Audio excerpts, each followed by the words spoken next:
introduce the next speaker. So with that, Matt. Thank you. Morning, everyone. I know lunch is next, so I'll keep this. I'll keep this quick. As mentioned, I'm from Add-On Data. We're a healthcare and IT solution provider out of Wilmington, Massachusetts.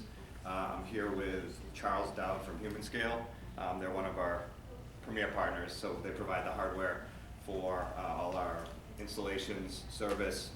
We also integrate all the carts, wall mounts that they provide. So we do a lot in the healthcare and information and technology space. So here to introduce Rob Havasy. He's the senior director with Himss, part of the HIS team. Rob leads the connected and coordinated care efforts, including the Connected Health Community and the Connected Health Committee. So with that, I'll introduce Rob and enjoy the rest of your day.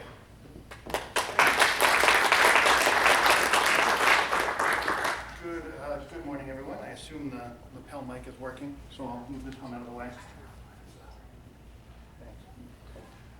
Thanks. We were joking at dinner last night, right, that almost everybody around the table lives in Massachusetts now, so we're all felt a little bit out of our element coming up here. I'm going to trip on this. The good news is I feel kind of like a native, so I appreciate very much the opportunity from New England Himss to bring me back here. I'm a proud graduate of Keene State College. You got a Keene State people in the audience? There you go. And I got married for the first time just down the road in Claremont, and my reception was to the Lake Maury Inn just up the road in Vermont. So it's always good to be back. When I was asked to sort of bring together and distill the hot topics, if you will, inside Himss right now, what are we looking at as we head into our new fiscal year? What are we thinking are the big trends that we're seeing? As we heard a little earlier, one of the first things that came to mind was I'm going to stay totally away from anything happening in Washington, D.C. It's on everybody's minds right now, but my colleagues in government relations and all of my friends who live in the area and are, whether they're lobbyists or whatever, they remind me of a story growing up, right? I had a cousin about 3 years older, so he was the cool guy, right? He got his driver's license long before everybody else. And one winter, because little too much snow, young driver, old rear-wheel drive cars, right? Going around a ramp, heading up to a highway, he was a little aggressive, let us say. Spun off to the side. To recover that, right? Because you want to look at him and go, you idiot, you're going to kill us. But to recover that and keep his cool factor, as we started into the grass and we were spinning right around, he takes his hands off the wheels and turns to the entire car and goes, well, it's out of my hands now. And that's pretty much what everybody I know in Washington, D.C. is saying at the moment, right? No one is willing to make any kind of prediction. No one is willing to make any kind of, or give too much of insight into what's happening. Everybody I call is like, it's out of my hands now. I don't know what's going on. So I will stay away from that. I will, however, hit what I think is one of the most informative chunks of information that we get at Himss. And that certainly informs the HIS team and the topics we work with our committees, our volunteer committees, and our communities to bring forward to the broader Himss community. And that's the results of our latest workforce survey, which we put forth to the industry just after election season, right, in November, through November and December into January, and distilled some preliminary results for annual conference back in February and March. So these are pretty fresh results. I'll begin, though, with a little bit of guidance that our board has given us and what you can expect to see if my colleagues and I actually honor what the board has asked us to do. And that is to take a traditional focus on North America and broaden it a little bit more. And, particularly for those of you in the Northeast, or those of us in the Northeast, right? One of the first stages of that is a look towards Canada. We call ourselves, I work for Himss North America. There's very little Canadian representation throughout the organization. My boss, Vice President Lauren Pettit, happens to be Canadian, and so my team was tasked with, with opening up this chapter for Himss, right? So we'll be leading the drive into Canada. And I think that works very well with the idea of the team that I'm really focused on, this idea of connected and coordinated care, which is absolutely one of the primary areas that the whole organization is looking at right now. Because of a number of lessons we can learn. The Canadian healthcare system, with its slight provincial differences put aside, has a lot to teach us about how groups can specialize in one thing or another, a lot to teach us about how public payers can interact, a lot to teach us about how care can be coordinated throughout different kinds of specialty organizations. So it's an area that I'm excited to be working in, not just because I think I can wangle a free trip to the Hockey Hall of Fame out of it too. The other thing the board has really asked us to do is for Himss proper to focus on both the value of IT and to focus that on the value derived by the clinical application of IT. In the current sphere of activities that Himss is engaged in, you see a lot and you hear a lot about innovation, you hear a lot about my personal passion, right, in connected health.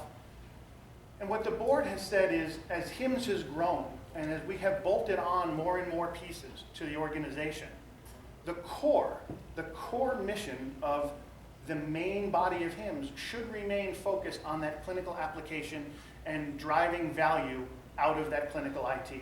And you'll start to see some of those innovation tasks, you'll start to see some of the connected health tasks, the patient engagement and activation tasks, move to some of those other business units that have been bolted onto the outside. So if you look at the bio, for example, in the printout today, you'll note that I moved to Himss just a few months ago from one of the divisions, from the Personal Connected Health Alliance, right? And it's that group now, the PCH Alliance, Personal Connected Health Alliance, that's going to focus on what were the Himss patient activities, the patient engagement and other activities. So they're not going away. But what we're doing is we're now sort of putting them in the right place within the organization where there are strengths in slightly different business units, or excuse me, business cases for how we drive that information forward. So as a Himss North America employee and the part of Himss that I think you're most of you are most closely attached to, you will see us focus on this deployment of technology in a clinical practice, leaving some of the other aspects of innovation to some of the other business units.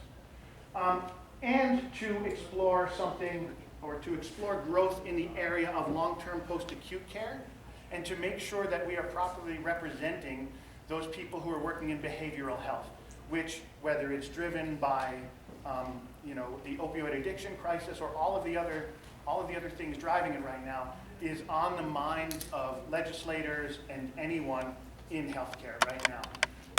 So my team in Himss HIS, and particularly the people I work with most closely, will be focused on that drive into Canada and the support of long-term post-acute care, behavioral health, and the coordination of all that care.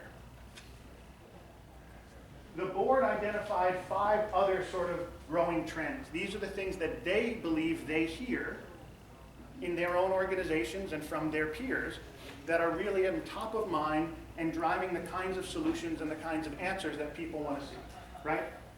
If there's any objection, please, feel free to voice them at the end. I can only tell you what they've told me. Population health, the transition from fee-for-service to value-based care, care coordination, privacy and security, and the consumerization of care. Somewhere in all of the activities that my colleagues and I put forth throughout the next year, all the way up to next annual conference in 2018, we will be trying very hard to make sure that we address all of these issues. So I'm going to pause there for a second.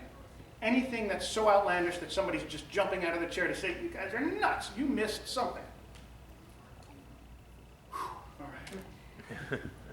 Credit where credit is due. I left my boss's name on here, Lauren Pettit. He is the Vice President of HIS and Research, and really did the first cut of analysis on this survey. Is there anyone here who has not either seen, participated, or heard of the Leadership and Workforce Survey that Himss puts out annually? Okay. Does that mean you've all seen these results already? All right, good. The Workforce Survey is probably one of the largest instruments that Himss uses to gauge what's happening in the industry. And we do something very, I think relatively unique, in that we sort of segment the responses between 3 big healthcare buckets, so acute care, ambulatory care, and now post-acute care, and the vendor community. And we ask both of those communities through a variety of questions. What are your plans for hiring? What do you see for growth? What are the drivers of that growth? Where do you think we're all going? And most importantly, what are your key topics, right? What are the big areas that you're going to spend money on? Or the areas where you're going to invest time and effort to deploy technology? right? What problems are you trying to solve? And this year, I think we ended up with a pretty good mix. And the most surprising one to me is that 30% of our respondents actually classify themselves as part of that long-term post-acute care segment, which is actually an area that Himss has historically been weak in. So the fact that 30% of our responses came from LT PAC is telling us we are seeing growth there. The ambulatory response was a little bit smaller than we expected. Hospitals, as usual, make up the bulk of what Himss did. But nonetheless, we feel like we have a pretty good cross-segment of the healthcare community. And I think, you know, the topics that came up, the things that were driving people's minds, we put out some prompts, if you will, ask people of these things, what's on your mind, right? What's really driving you right now? And I think we captured the bulk of the topics that really we've heard about over the last year. The surprising thing that came back was that although there are areas of agreement between the vendor community and the healthcare community, there were some pretty wide gaps where they're trying to solve different problems. And that, I think, is probably going to be the biggest insight we get out of this data. So without much further ado, we'll start with the simple stuff, right? Health IT leaders pretty much agreed with vendors on at least 3 things, right? That quality and patient safety and monitoring outcomes, privacy, security, and care coordination are somewhere in the top 3 or 4 things that all the CIOs, all the hospital and ambulatory and other people care about and are going to invest in and are trying to solve problems. So that's actually a good thing. At least 1, 2, 3, 1, 3, 4 worked out very well. But we did see, as I said, some of these things where there was a definite balance. Maybe not shockingly to any providers in this room, right? Providers are still struggling with the deployment of EHRs, while the vendor community seems to have largely moved on. Those are like giggles of tension, right? That wasn't a joke. Everybody's just like laughing, oh my, yeah, you're right. And this idea of compliance risk management program integrity, again, that's an area where vendors seem to have moved on, but providers are still struggling to say, okay, I put in these new systems. I need new processes.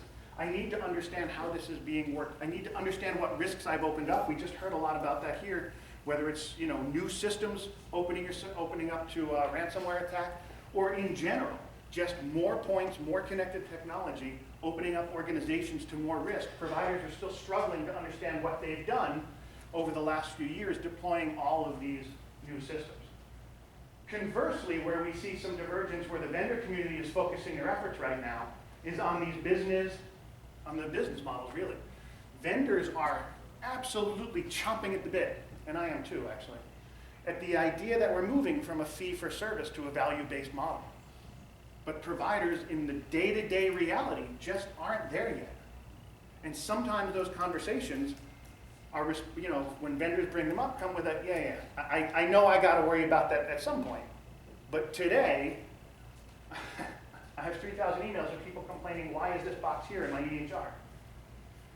And the other one is about interoperability, right? Where we expected to hear a little more from providers, that interoperability was a challenge. But I don't think we've quite gotten over that hump yet of the new technology deployment getting us to the point where we realize that interoperability is the problem that it is. The vendor community feels it. The HIE community feels it. A number of other ancillary communities feel it. But that core of providers and hospitals isn't quite to the point yet where they realize how much of a problem interoperability really is. I'll have a graph coming up in a second, but these were the 2 areas that jumped out as absolutely the biggest issue. So I'm not really sure yet. We've only been looking at this for about 3 or 4 weeks at this point. I'm not really sure yet what the takeaway is. Do we say, hey, vendors, dial it back a little bit, or go back, revisit EHRs? Is there a market here for EHR optimization?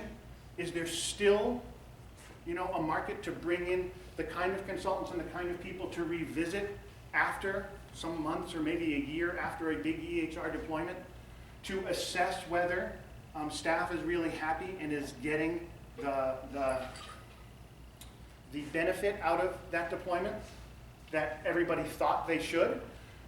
And I'm not sure, again, why, whether or not healthcare organizations would be open to that, but I think it's a question we have to ask. I do know some of my colleagues, a few of my CIO colleagues, right, are afraid to open that Pandora's box. They've gotten through the deployment, they've attested to meaningful use, everything's all happy. They really don't want to go back and start asking a heck of a lot of questions about whether everyone's happy with the technology they have. It seems to be achieving the goals we wanted. Let's not dive too deep until something really bubbles up. And I think that's a shame, because when you get them to respond sort of privately, they will tell you, yes, we're still struggling with EHR deployments. So to the vendors in the room, I think that's an important takeaway here. On the new payment model one, I was frankly stunned. Given MACRA and MIPS, given the amount of change that's being injected into Medicare, given that that's well over half of the total spend in the United States, and how many people are following that sort of model with some private insurance, I was really shocked that this was only number 10 on the list of healthcare leaders. And I'm not sure why. And if anybody has any insight at the end you care to share, by all means, let us know. But these were the biggest insights. So, although there's some generally vendors and healthcare organizations are in sync, this graph really shows the areas where we're out of sync. And it takes a second when you first look at this for some people to really understand what we're trying to say here.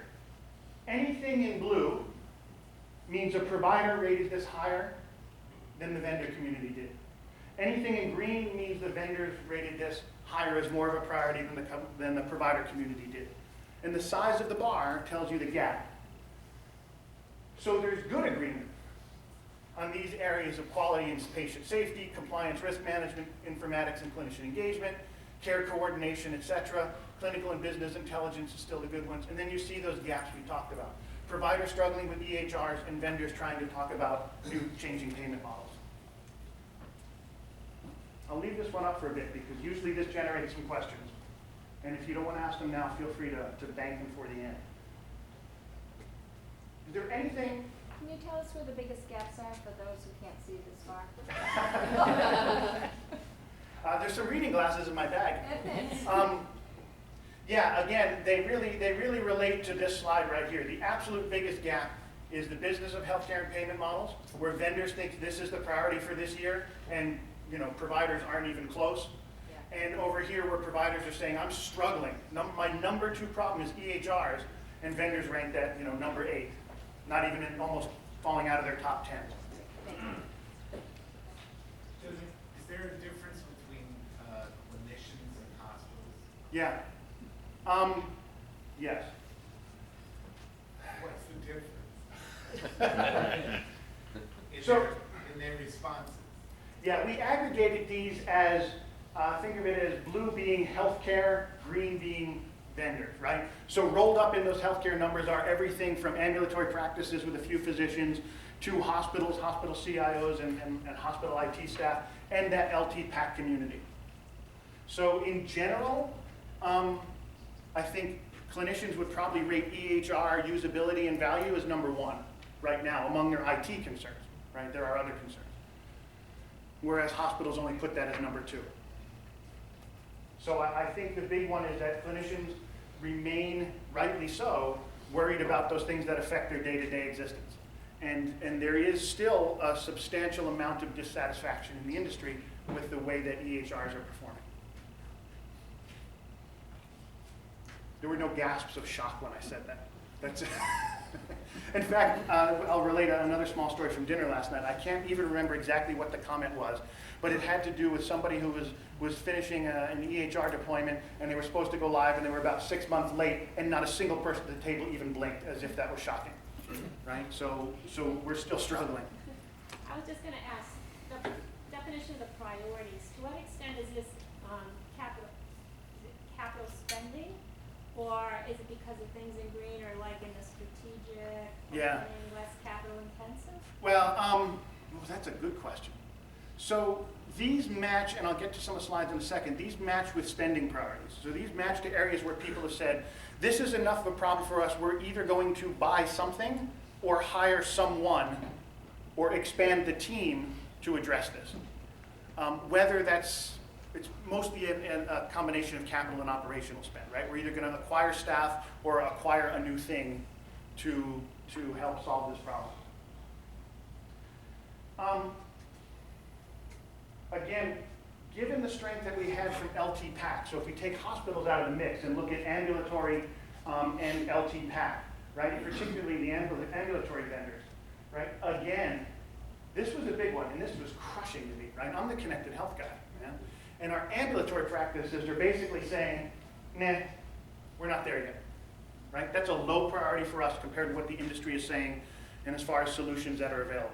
Right, so I'm going to go silently or quietly weep in the corner for a few minutes before I come back and talk about this.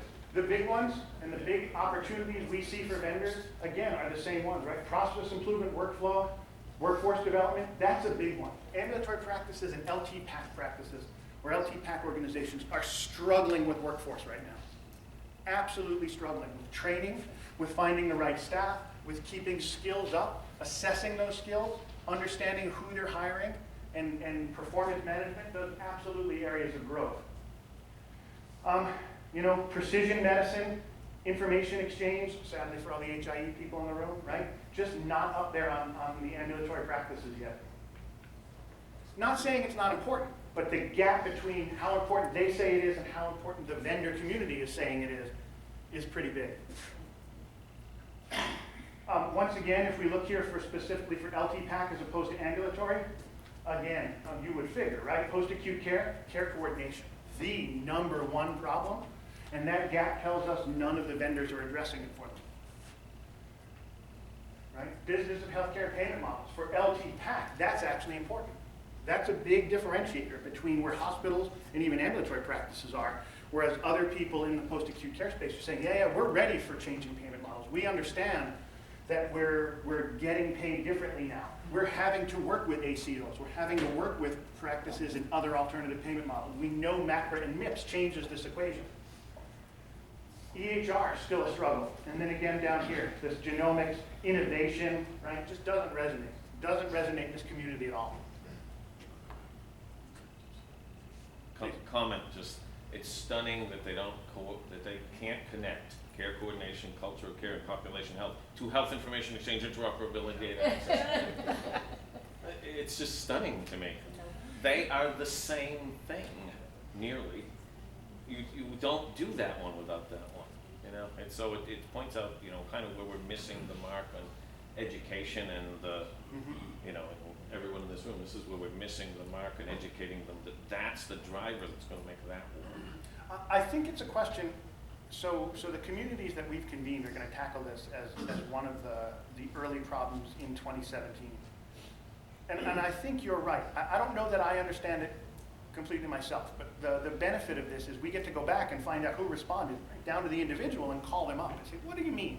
When we say, you know, care coordination, what did you think we meant? What do you mean by that? What part of that coordination do you mean? Right now, I think it's a failure of vision, right? And this is not a fault of the LT PAC community, but we'll talk about why this happens to them in a second. I think they're struggling because hospitals and ambulatory practices deploying a lot of technology over the last few years have leapt ahead of the transfer of paper, the fax machines, and the other things that still exist in those LT PAC facilities. And to them, care coordination means, why can't I get the fax the way I used to? I don't have the money and have not yet had the time to deploy the technology so that I realize I have an interoperability problem. I'm still a generation behind that. And I think that's the gap in the LT PAC part of this, and why it falls out when you get to ambulatory and other practices that absolutely have access to more technology. The good news, for the vendors in the room at least, and the bad news for those of you who are spending money on this stuff, is that it does seem like people are willing to spend. And healthcare IT remains an important economic driver in the United States. Now, just as one organization's aggressive charge capture is another organization's upcoding and billing fraud. Depending on how you look at this, right? This is fantastic. Vendors in the room are going to be hiring. There's growth. But healthcare IT spending is also out of control in the United States. So states and governments are going to struggle with the fact that this is still a challenge and money still needs to be spent there, right? So one organization's good news here is some other organizations, we still haven't controlled costs appropriately yet. But with that said, the good news is everybody across the board, well over half of our providers and certainly almost all our entire vendor community says, yeah, we're spending more money. We're going to be hiring people, right? We are still growing.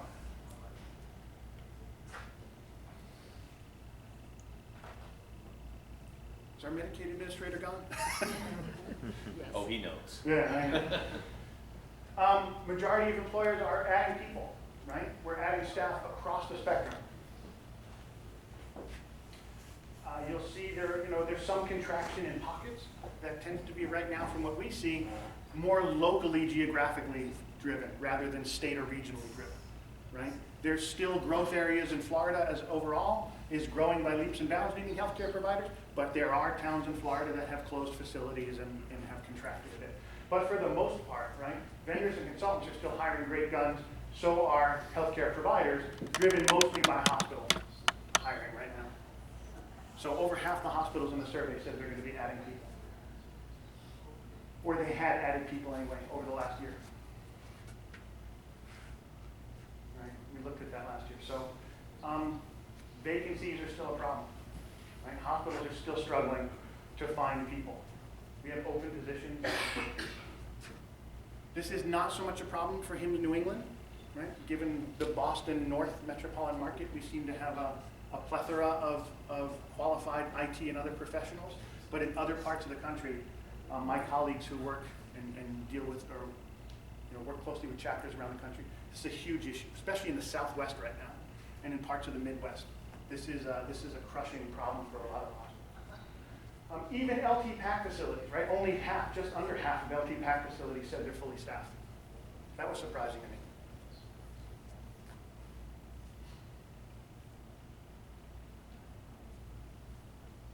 Again, it's a good time to make that switch to the private sector. So visit our vendors back then. I'm sure somebody in this room is hiring if you have the qualifications. More importantly, although there's hiring or there's going to be your normal replacement, your normal employee churn, very little prediction of contraction. Right? Hospitals may be contracting a little bit. I think that's hangover from EHR deployment staff. Right? You bring on a lot of people either temporarily or sometimes for longer term contracts for big EHR deployments, and we start to slough them off at the end. So I think that's driving some of the contraction. But nonetheless. There are, I think, a few challenges that came to us out of this survey. Right?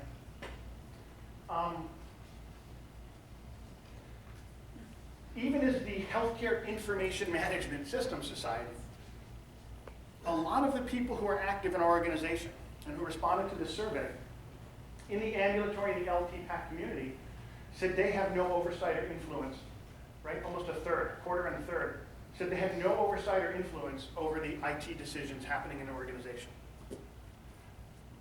Now, I don't know exactly why that is, whether people are attracted to Himss for other reasons than necessarily being health IT leaders.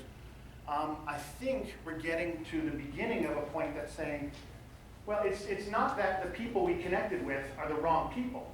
It's that in general, ambulatory and LT-PAC organizations are not IT driven. And therefore, they haven't in the past put a premium on IT leadership. And decisions have been made somewhat by consensus, somewhat by pressure from outside sources, somewhat by regulatory fiat. But they haven't yet embraced IT as a strategic enough role to have someone or one or two people in charge of it, right? It's still that function that's ancillary to their primary thing. Somebody is the IT person as a secondary part of their job. For the most part, we did think, that we got people who had decent oversight throughout the community, throughout the rest of the hospital and other communities though. And even though, again, right, we were getting executive management level employees at ambulatory and LT-PAC practices, those same people said, you know, a quarter or a third of them said they didn't think they had any oversight over IT. So how those decisions are being made are still a little bit opaque to us. And that's an area that we're going to try and investigate throughout this year. Who is driving the strategy, if there is an IT strategy? Who's driving that strategy throughout LT-PAC and ambulatory practices? And here you go, right? This is the question that cuts the heart of it. Almost a third of these practices do not have anyone whose primary job description is IT leadership. For those of us worried about care coordination, for those of us who believe, right, as Michael, as you said, that care coordination really relies on information technology and the appropriate deployment of information technology and the appropriate emphasis on standards and interoperability, right? Not having an executive worried about those things tells us that there's still work to be done there. We can continue to preach awareness, we can continue to alert people of the problem, but with no one in control, we're going to have difficulty solving it. And this one was kind of stunning, right? Although those of you who've ever tried to coordinate care across some small organizations, right? 16 and 13% respectively, have no one, not a single full-time person assigned to IT responsibilities. No one worrying about the antivirus on the laptops. Nobody worrying about what gets plugged into the network, who has USB drives, who's buying the desktop workstation. While we're trying to spread IT-driven care coordination down the chain from hospitals and health systems into these organizations, and we're trying to get them to participate in health information exchange, I think we risk leaving behind a critical piece of that community unless IT professionals, right, can step up and step into those roles, can help those organizations understand why it's strategically important for them to have someone, and make sure that there are enough qualified people to fill those roles. I do think there are some structural problems. Is anyone here involved in smaller ambulatory practices and in whatever the LT-PAC facility may be, whether it's skilled nursing or you name it, right, rehabilitation? This is a budget problem, right? I think everybody would love to have a CIO. But the payment structure hasn't supported that yet. And you know, I'm in New Hampshire, right? So we can be a little more anti-government here than I could be if I was giving this in Virginia. You know, I wonder how much of that is still a meaningful use hangover, right? That we got exactly what we asked for. We spent $1 trillion on deploying a lot of electronic health records in hospitals. And some of that trickled down to captive ambulatory care practices. But we left behind that part of the system that handles people after they transition out of acute and ambulatory care. And so, you know, if we spent a lot of money, we got what we wanted, and it hasn't quite closed that gap yet. And I do think this is going to be a problem that bubbles up, right? That the lack of leadership here means we're going to have a lack of resources addressing that interoperability, a lack of systems installed to accept the data once hospitals and HIEs are finally ready to send it. And then we're all going to be scratching our heads going, oh, why can't we just, what's the problem? Why can't we close this one gap? So I think it starts with people, right?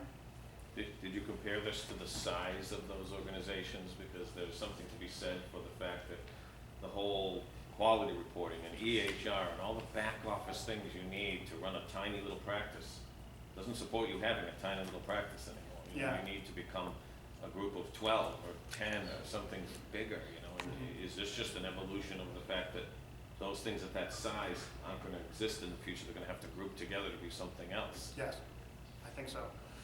We convene an LT-PAC roundtable, meets quarterly, at least at Himss, if not so more often.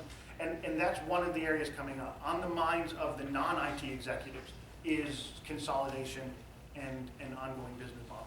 So just as we've seen in the hospital space, right? We've seen hospitals acquiring ambulatory practices, bringing captive insurance and growing to organizations that can handle all of the demands being placed on them by regulatory. I do think it's inevitable, and that this is a sign that we're not quite there yet.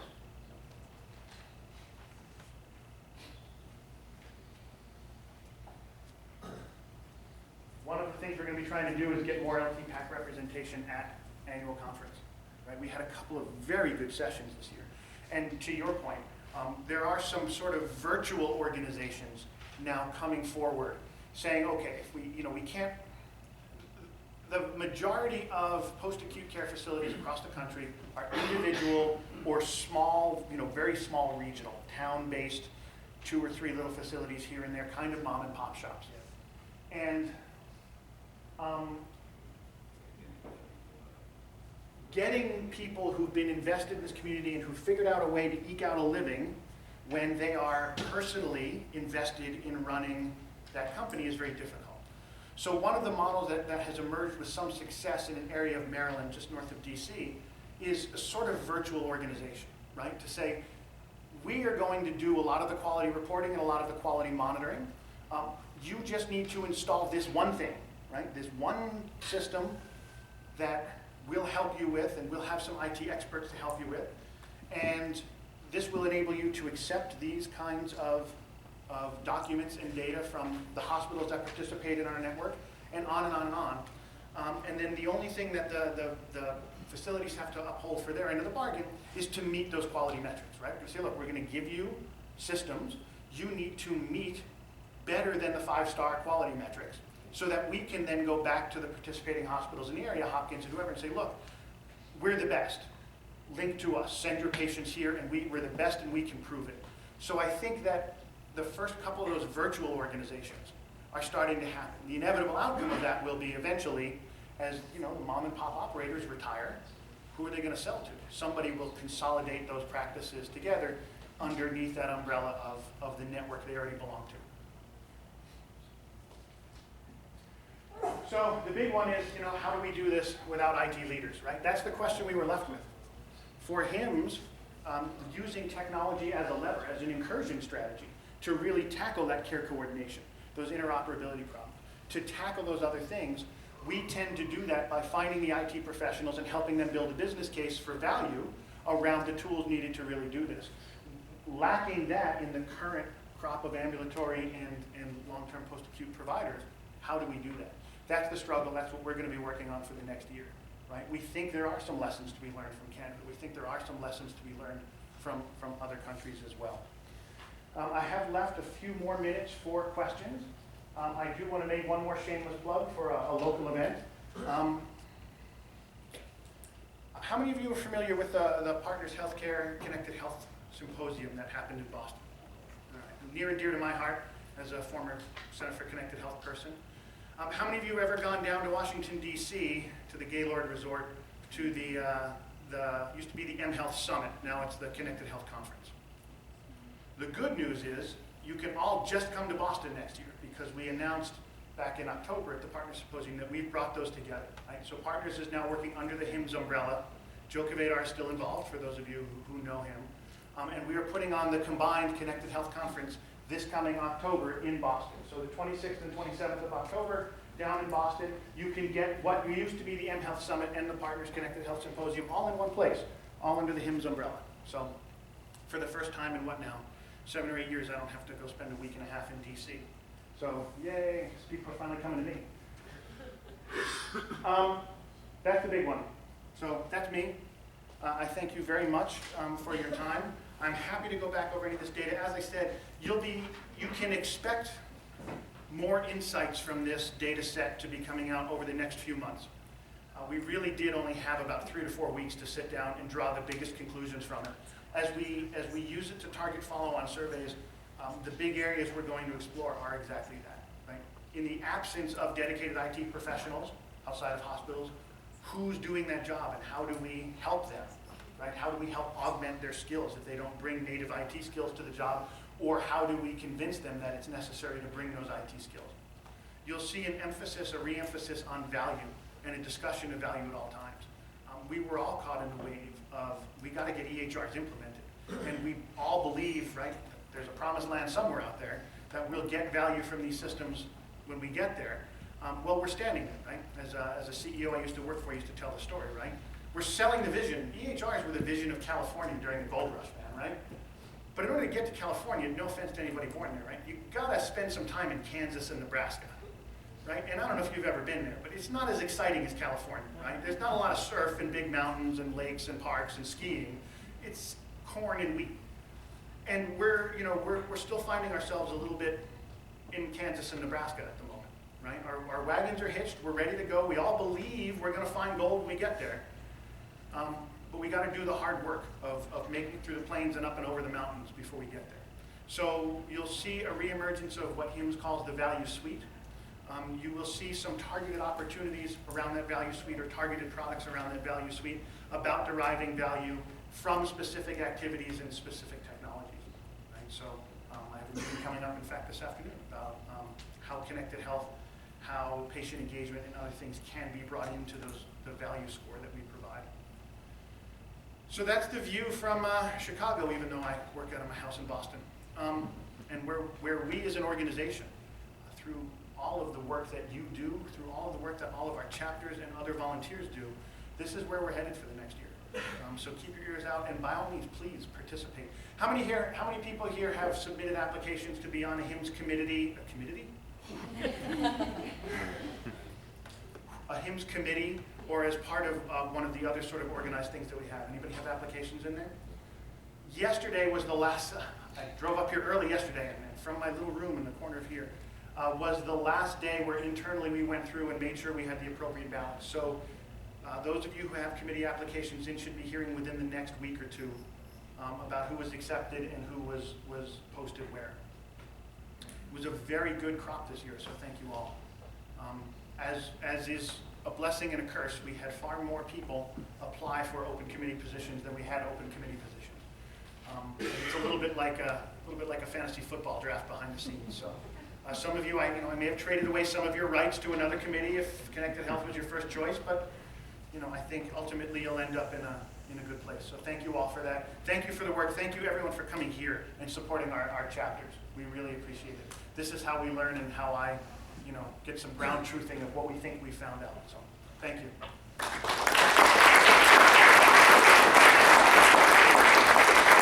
Thank you, Rob. He never makes it dull, so it's great to have National Himss support here, even though he lives in Massachusetts. So a lot of you probably don't realize a lot of the National Himss folks, there's a lot of them in Maine. They're kind of all over. They're virtual, not just in Chicago where they're headquartered. So just to give you that information. We're going to break for lunch now. It's going to be in that open foyer room to where those kind of the slate tiles are. That's where we're going to be eating lunch. If you do have a severe allergy of any kind, could you please let us know? We don't want anyone going home sick or having to use an EpiPen. And if you could go around to all of the sponsors when you come back in, and if you have not partaked in some of the giveaways they're doing a raffle, why don't you drop your card in and have a conversation with them. Without them, we can't have events like this. So thank you all, and we'll see you back before the end of lunch. If you could come back in a little early to talk to the sponsors, that would be great. The sponsors, you're welcome to leave as well now to go to lunch. Thanks. Rob.